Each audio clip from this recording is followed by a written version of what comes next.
से सुनना और सुनने के बाद समझना। अपने पूर्वजों की बात बताता हूं। आज 22 नवंबर है। मेरे भाई का तो जन्मदिन इससे लगे बहुत बड़ा दिन था आज का। 22 नवंबर 1675 में सिख पंथ के 9वें गुरु तेग सिंह बहादुर, आज उन्होंने हमारे लिए अपना शीश दान दिया था। आज ही के दिन आप सभी साथियों को बताता हूं, सत श्री अकाल।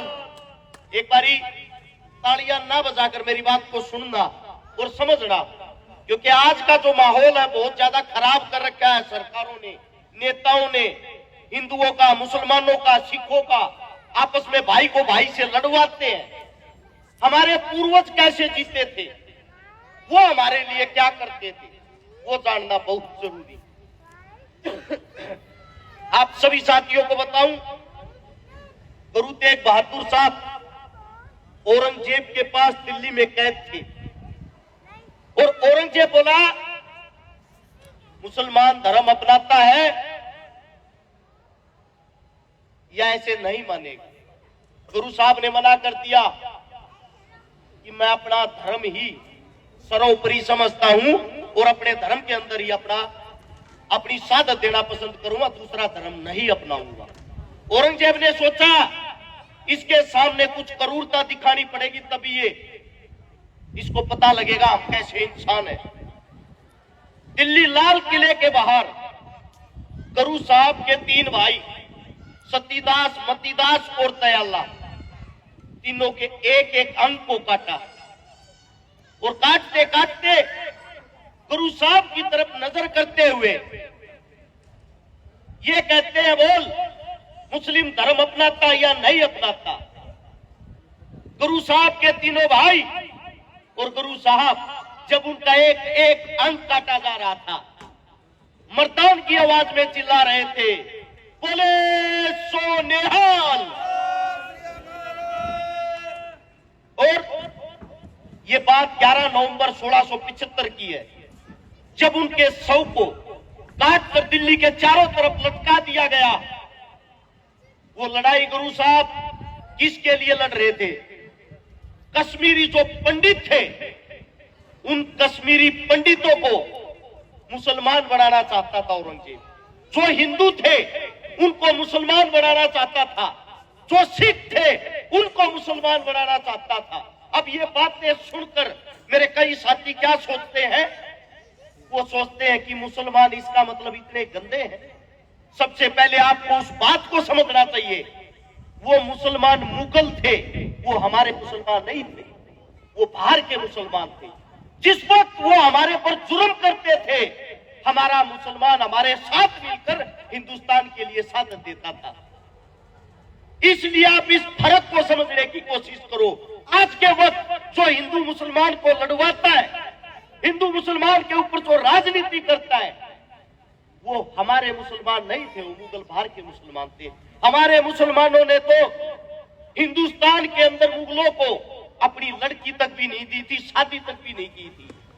आप सभी साथियों को बता देता हूं, हरप्रीत भाई, आपका हमारा क्या प्यार है। आप भी उस जगह को देख के आए हो, हम भी उस जगह को देख के आए। जब 22 नवंबर को गुरु साहब ने अपना शीश दान किया, उनके 2 शिष्य थे, एक जेता, एक लखी शाह, व्यापारी दिल्ली का। जब उनको मौका लगा तो लखी शाह ने गुरु साहब के धड़ को उठा लिया और जेता ने 100 को उठा लिया, 100 को लेके भाग लिए आनंदपुर साहिब की तरफ। पीछे मुगलों की फौज लग ली। जो सिंघू बॉर्डर है, जहां किसान आंदोलन हुआ, जहां दोबारा से हरियाणा, उत्तर प्रदेश, राजस्थान और पंजाब के वही पुराना प्यार प्रेम करने वाले भाई जहां इकट्ठे हुए, उस जमीन पर एक गांव पड़ता है छोटा सा, बड़ खालसा। उस गांव में गुरुजी के शिष्य उस 100 को लेके एक चौपाल में रख देते और कहते हैं, गुरु साहब का ये 100 है जिसके पीछे मुगल सेना लगी हुई है, इसको कैसे भी आनंदपुर साहिब तक पहुंचाना है। जो मुगल सैनिक थे उनके पास हथियार थे, गांव उनका सामना तो कर नहीं सकता था। गांव का ये कुशाल सिंह दैया, हमारे दादाजी, जो जाट समाज से आता था, जब कुशाल सिंह दैया ने उस शव को देखा गुरुजी के को, उन्होंने कहा भाई क्या दिक्कत है, फिर मुगलों को दे दो। सब गुस्से में देख रहे खुशाल की तरफ, कैसी बातें कर रहा है ये मूर्ख, जिसके लिए हमने जान दे दी यहां तक लाने के लिए, और गुरुजी के शव को वापस देने की बात कर रहा है। कुशाल सिंह दैया ने कहा मूर्खो, मेरी और गुरुजी की शक्ल देखो एक जैसी है, मेरा शीश काट कर मुगलों को दे दो, सोचेंगे गुरुजी का शीश लेकर वापस लौट जाएंगे, और मेरे पीछे से गुरुजी के शव को आनंदपुर साहिब तक पहुंचाना। ये बातें सुनकर सब कुशाल सिंह की तरफ देख रहे, एक आदमी अपनी गर्दन कैसे कटवा सकता है? सबने मना कर दिया, हम आपकी गर्दन नहीं काट सकते। कुशाल सिंह ने फिर अपने बच्चों से, अपने खून से कहा मेरी गर्दन मेरे बेटे काटेंगे, क्योंकि गुरु साहब हिंद की वो सफेद चद्दर है, अगर गुरु साहब का मान सम्मान नहीं रखा, आगे आने वाले समय में जो करूर हत्यारे औरंगजेब के मुस्लिम है वो हम सब पर हावी हो जाएंगे। ऐसे कुशाल सिंह दैया लेट के उनके खुद के बेटे ने तलवार से उसके शीश को काटा, और शीश को काटकर गांव वाले जानबूझकर मुगलों की तरफ भाग लिए। मुगल अचानक से टूट पड़े और उस शव को लेकर कुशाल सिंह दैया की वापिस दिल्ली के दरबारों में पहुंच गए, और चुपके से पीछे से आनंदपुर साहिब गुरुजी के शव को लेकर उसके शीशे गए। वहां जाकर उनका अंतिम संस्कार किया गया 24 नवंबर को, जिस दिन उनका शहीदी दिवस भी मनाया जाता है। आप सभी साथियों को एक बात बता देता हूं, ये हमारे पूर्वज थे जो एक दूसरे के लिए जान देते थे।